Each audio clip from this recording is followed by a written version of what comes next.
Guys, let's get to the fun stuff. I promise it's getting there closer and closer and closer, but we do have to establish that super solid foundation and infrastructure so that we can build up and actually go to create amazing ads, understanding kind of all of the pieces of the puzzle before we kind of try to piece things together, because it's just going to be so much easier if we do it this way.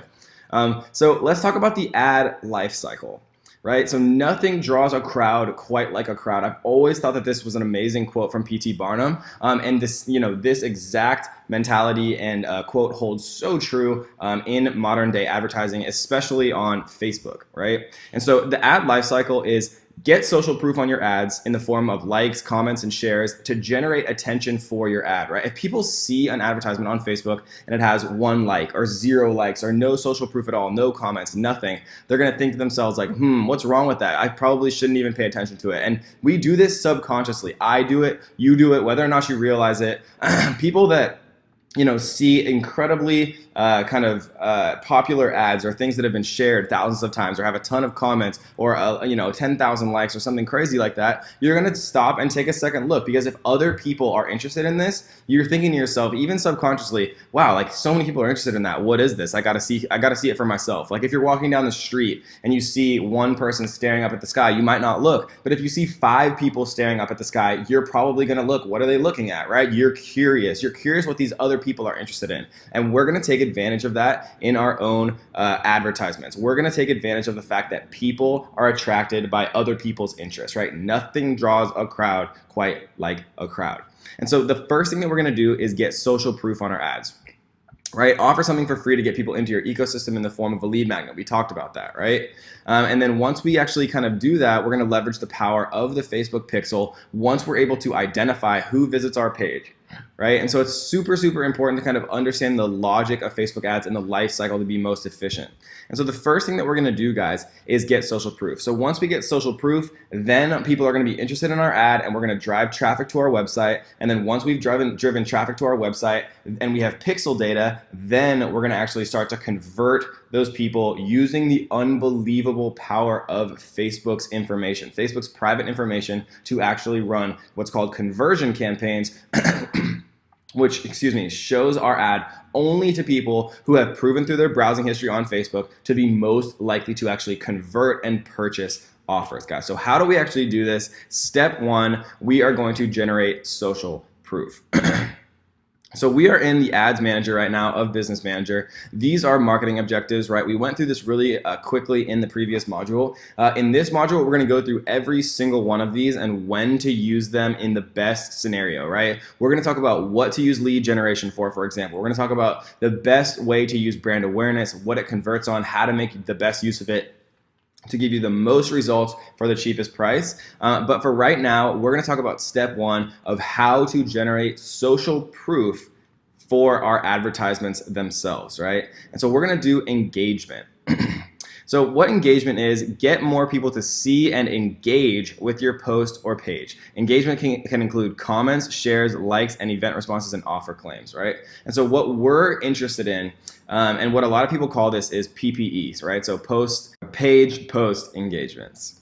And so we're gonna call this one, if we were gonna make this ad, we'd call it social proof for corgi t-shirts or something like that, right? And we're not actually going to go ahead and make the ads during this module. The point of this module is to kind of introduce when to use each marketing objective, kind of some hacks and tips and tricks that I've figured out kind of that make each of these so much more valuable, as in for every dollar you spend, you're going to get significantly more results for that dollar, right? But this is something that we'd call it, we'd choose a PPE, post engagement, because the point of this, the first step in the ad lifecycle, is the only thing it is to get social proof on our advertisement. And every time I say social proof, guys, I mean likes, comments, shares, right? Activity on our ads that's gonna make other people stop and say, okay, wait, all these other people are interested, maybe I should be interested too. And it just works, guys, just trust me. I've done this a million times.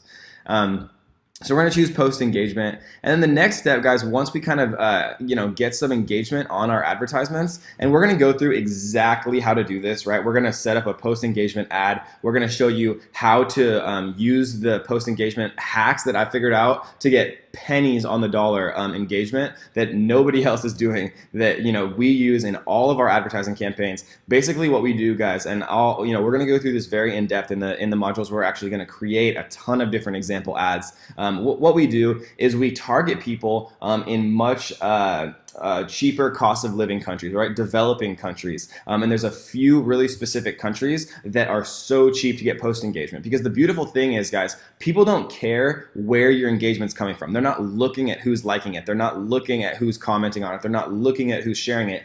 All they care about and all you need is for the post itself to have engagement. So we're going to show you how to target super, super cheap countries to get very, very high engagement for literally pennies on the dollar, and then use that same engagement to actually target your real customers in the United States, in the UK, wherever you're actually targeting people. So once we run the PPE ad engagement, the next step is we're going to run what's called a traffic campaign. And so traffic campaigns basically are to send more people to a destination on or off Facebook, such as a website, app, or messenger conversation. So traffic is kind of one of the most robust marketing objectives. You can literally use it to send traffic anywhere you want, to a website, to pretty much anywhere. And so once we actually start to run some traffic, what that is going to do, even if we have a brand new website, is it's going to get us some pixel information. Because remember, every time we drive traffic to our website, our pixel's saying, oh, okay, I recognize that person from Facebook, and now I'm going to let you target that exact person using the pixel, right? And so every time we drive more and more traffic, our pixel gets smarter and smarter and smarter, and starts to collect more and more people who've visited our website that we can then retarget with very, very specific ads on Facebook. And that is the beauty of the pixel. So once we drive some traffic, guys, what we're going to then do is what's called a conversion campaign. So first we get engagement, we build up social proof, then we drive traffic to get our pixel some information, right? And driving traffic is so much easier after you already have some social proof on your ad. And then once we drive traffic, guys, we're gonna run what's called a conversion campaign. So conversion campaigns get people to take valuable actions on your website, in your app, or in Messenger, such as adding payment information or making a purchase. Use the Facebook Pixel or app events to track and measure conversions. So what this means, guys, is once we have people who actually visit our website, and our pixel is getting smarter and smarter by having more and more people kind of that it's saying, okay, that person visited, that person visited, that person visited. Once we have 100 people who visit our website, or 1,000 people who visit our website, or we have 100 purchases, right? These are what is called pixel events. So if we have 100 people who end up purchasing a product from our website, then we can run what's called a conversion campaign on purchases. So if we have 100 people out there in the world somewhere, right, they have similarities. Maybe 70 of them are men who are 25 through 34, right? And so if we have 100 people who purchase, and then we run a conversion campaign optimized for purchases, Facebook is going to say, okay, I'm going to go out there and I'm going to find as many people as I can who are as similar as possible to the 100 people who purchase from our website. And it is unbelievably good at finding people who have proven through their Facebook browsing history and their activity on the Facebook app that they are more likely than the general population to actually convert and purchase on advertisements, right? And so Facebook is only going to show your ad to people who are very likely and very similar to people who have already purchased, right? So this is the most expensive advertising campaign type, right? One of the most expensive, because it's putting your advertisement in front of people who purchase, right? But that is the point of Facebook ads, right? To purchase. And the longer you run conversion campaigns and the more pixel data you get from traffic, the smarter that your conversion campaigns get and the lower your cost gets, guys. So that is the ad life cycle. Social proof, get people to the website to make the pixel smarter, and then capitalize on that data from the pixel to find people who are likely to convert and purchase, guys. So it's an iterative process. It gets smarter and smarter and smarter, and that is the beauty of the Ninja ad life cycle. So I hope you enjoyed that one, guys, and let's get to the next.